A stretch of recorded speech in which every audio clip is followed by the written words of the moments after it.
Bad thing ఏంటంటే తను అలా సఫర్ అవుతున్నప్పుడు దాంతోటి ఒక పక్క పర్సనల్ లైఫ్లో ప్రాబ్లమ్స్, ఇంకో పక్క ఈ మెడికల్ ఇది ఎప్పుడైతే తను ఈ సమస్యతోటి తను బాధపడుతున్నానని చెప్పిందో నిజానికి ఆమె మీద ఒక రకమైన సింపతి కలగాలి. యాక్చువల్గా అందరూ సపోర్ట్ చేయాలి, మోరల్గా సపోర్ట్ చేయాలి. కానీ సోషల్ మీడియాలో పని కట్టుకొని కొంతమంది ఆమె మీద అంతా ఇంకా కొంగదీసేటట్టు ఆమెను ఇంకా ఇచ్చేయాలి, బాధ పెట్టాలన్నట్టుగా ఆ ట్రోల్స్ అనేవి రావటం, దాన్ని ఆమె ఎలా తట్టుకుంది? నాకు అర్థం కాదు సార్ అది. అంటే కైండ్నెస్ అనేది ఇట్స్ అ బేసిక్. మనం కైండ్గా లేకపోయినా పర్లేదు, అన్కైండ్గా ఉంటే చాలు కదా. అదేమో అది అంటే అది అంతే. కొందరు సోషల్ మీడియాలో ఓకే యాక్సెస్ ఉంది కదా, ఎవరినైనా ట్యాగ్ చేసి ఏదైనా చెప్పొచ్చు కదా అని చెప్పేస్తారు. అది మరి అదేదో సింపతి పొందడం కోసమే ఇదన్నీ పెడుతుంది, ఇవన్నీ చెప్తుంది అని చెప్పేసి అంటే అలా ట్రోల్ చేయటం. 7, 8, 9 monthsకి అసలు ఏది పోస్ట్ చేయలేదు, అసలు బయటికి రావట్లేదు తను. అవును, తను ఏం డీల్ చేయాలో తన పాప ఒంటరిగా తనే డీల్ చేసింది. కానీ ఫైనల్లీ ఒక శాకుంతలం రిలీజ్కి వచ్చినప్పుడు, లేకపోతే యశోద రిలీజ్కి వచ్చినప్పుడు అప్పుడు బయటికి రావాల్సిందే, తప్పదు. అండ్ ఎక్కడో తన నమ్మి ప్రొడ్యూసర్స్ డబ్బులు పెట్టారు, దీన్ని నేను ప్రమోట్ చేయాలి అని చెప్పి బయటికి వచ్చింది. బయటికి వచ్చి ఫైనలీ ఇప్పుడు ఒకరి ఇంటర్వ్యూలో ఏదైనా ఒకటి అడిగితే అది మరి ఇంకేం జవాబు ఇవ్వాలి? అవును, ఉన్నది ఉన్నట్టే కదా చెప్పాలి. సో అది ఏమో దాన్ని మళ్ళీ ట్రోల్ చేయడం అది నాకు అర్థం కాదు. And it's something very sad. It's obviously she is one of the biggest heroines and she is one of our biggest stars కాబట్టి ఎక్కువ ట్రోలింగ్ చేస్తారు.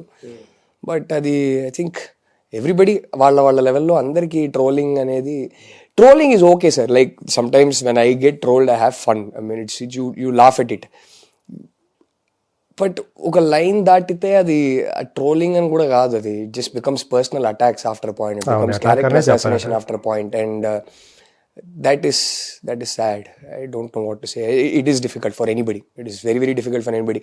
అంటే ఆ సైకాలజీ వాళ్ళు చెప్పే ఆ మాట కన్నా I think what hurts the most is మీరెవరో నాకు తెలీదు, నేను మిమ్మల్ని పర్సనల్గా మీకు ఏ మోసం చేయలేదు, మిమ్మల్ని ఏ విధంగా నేను అఫెక్ట్ చేయలేదు, నా మీద మీకు ఇంత హేట్ ఎందుకు అనేది దాన్ని ప్రాసెస్ చేయడం అనేది ఈజీ కాదు sir. What did I do to you, why are you being so cruel అనేది I think that is the most difficult thing for people to get over. But it's okay. I mean it's part and parcel of the job, I guess. అది ఇప్పుడు end of the day all of us artists, writers, directors, all of us end of the day ఇదంతా పక్కన పెడితే we're very blessed that we are in a profession we love. We are very blessed that మా life long మేము చేసుకునే పని మాకు నచ్చిన పని, అది ప్రేమతో చేస్తున్నాం. సో అది చూసుకుంటే ఇదంతా ఓకేలే, చూసుకుందాం అనిపిస్తుంది. So these are side effects of the job. But we are blessed end of the day. So వాళ్ళ లెవెల్లో everybody is blessed. Success, failure ఇదంతా పక్కన పెడితే I think the biggest success is that నచ్చిన పని చేస్తున్నాం. అవును. సో యా అది అప్పుడప్పుడు గుర్తు చేసుకుంటూ ఇదంతా ఇగ్నోర్ చేయడమే. శామ్ తోటి మీరు మీ ఫస్ట్ ఫిల్మ్ తర్వాత మళ్ళీ యూటర్న్ అయినా చేయటం? అవునవును, చాలా మళ్ళీ ఆల్మోస్ట్ 10 years తర్వాత మళ్ళీ చేసాం. గుర్తు చేసుకున్నారా ఆ రోజులు? గుర్తు చేసుకున్నారా చేసేటప్పుడు? అంటే సెట్స్ మీద ఆల్మోస్ట్ అది దట్ అయితే felt like a full circle. But అంటే 10 yearsగా అసలు మాట్లాడుకోలేదు. 10 years తర్వాత కలుస్తున్నామంటే వేరేలా ఉండేది.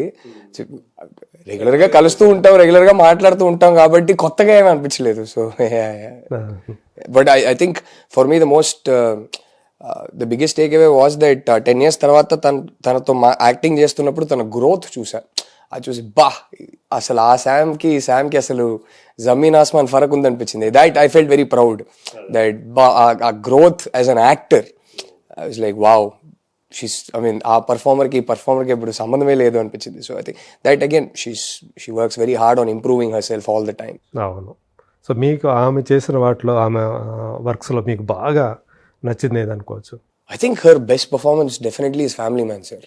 ఫ్యామిలీ మ్యాన్ చూసి అంటే ఈ లెవెల్కి వెళ్ళగలుగుతుంది పర్ఫార్మర్గా, ఇలాంటి ఒక పర్ఫార్మెన్స్ ఇవ్వగలుగుతుంది నాకు కూడా తెలీదు. ఐ వాజ్ లైక్ వావ్, ఆ క్యారెక్టర్ కూడా అలాంటి క్యారెక్టర్ చేస్తారు కూడా ఎవరు అనుకోవాలి. అయ్యో అస్సలు రాజీ ఏది రాజీ, అయ్యో ఐ థింక్ ఫస్ట్ బస్సులో ఒక మనిషి మిస్బిహేవ్ చేస్తాడు ఆ రాజీ క్యారెక్టర్తో, సైలెంట్గా దిగి వెళ్ళిపోతుంది. ఆ చిన్న చాల్ లోపలికి వెళ్ళాక ఫస్ట్ టైం వాడిని కొట్టేసి లాస్ట్ వాడిని చంపే ముందు ఇట్లా పట్టుకుంటుంది, పట్టుకొని ఇట్లా తిప్పుతుంది. ఇదెవర్రా బాబు ఇది. నేను ఐ థింక్ ఆ క్షణంలో సమంత అనేది మర్చిపోయి చూసా. అక్కడ నుంచి ఆ క్యారెక్టర్ నేను అసలు సమంత అనేది మర్చిపోయా. I think that I think was my favourite performance of her. Okay. So మీ లైఫ్లో అమ్మ తర్వాత మిమ్మల్ని అంతగా ప్రభావితం చేసిన లేడీస్ ఎవరైనా ఉన్నారా? నా వైఫ్ సార్, అంతేనా? No doubt about it. అయ్యో, నేను ఫ్యాన్ ఫస్ట్, తర్వాత హస్బెండ్. మొదట ఆమెకి అభిమానే 100%. వాయిస్కే? అసలు ఆ వాయిస్కి అయితే ఎప్పటి నుంచో, అంటే కలిసే ముందు నుంచి నేను ఫ్యాను నా వైఫ్కి. అండ్ జెన్యున్గా చెప్పాలంటే క్రియేటివ్ పని చేసుకోవడానికి పక్కన పెడితే I enjoy good music, I enjoy good poetry, I enjoy good cinema, I enjoy good book. Okay. And తను వచ్చిన తర్వాత అసలు చిన్మయి సింగర్గా అయితే అసలు అడగక్కర్లేదు. I mean her mastery over her voice. Music అనేది చాలా arithmetic sir. Music is actually purely calculation based. శృతిలు కానీ ఏ స్కేల్కి వెళ్తున్నారు, ఆ స్కేల్ నుంచి ఎక్కడ మళ్ళీ ఏ సంగతి తీసుకొస్తున్నారు అనేది it's very arithmetic. Her control over her voice is incredible. అంటే మీరు సినిమా సాంగ్స్ అంతా పక్కన పెడితే అప్పుడప్పుడు ఇంట్లో రియాజ్ చేసేటప్పుడు వింటుంటాను కదా, బాబా అసలు ఇట్స్ మ్యాజిక్ సార్.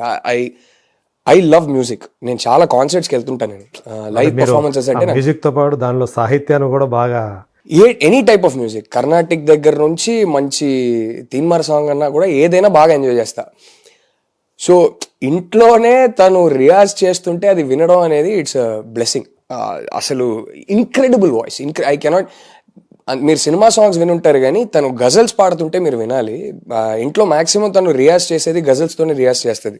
తన ఫేవరెట్ టు సింగ్, తన ఫేవరెట్ జానరా గజల్స్ అనమాట. ఓకే. సో గజల్స్తో ప్రాక్టీస్ చేస్తుంది.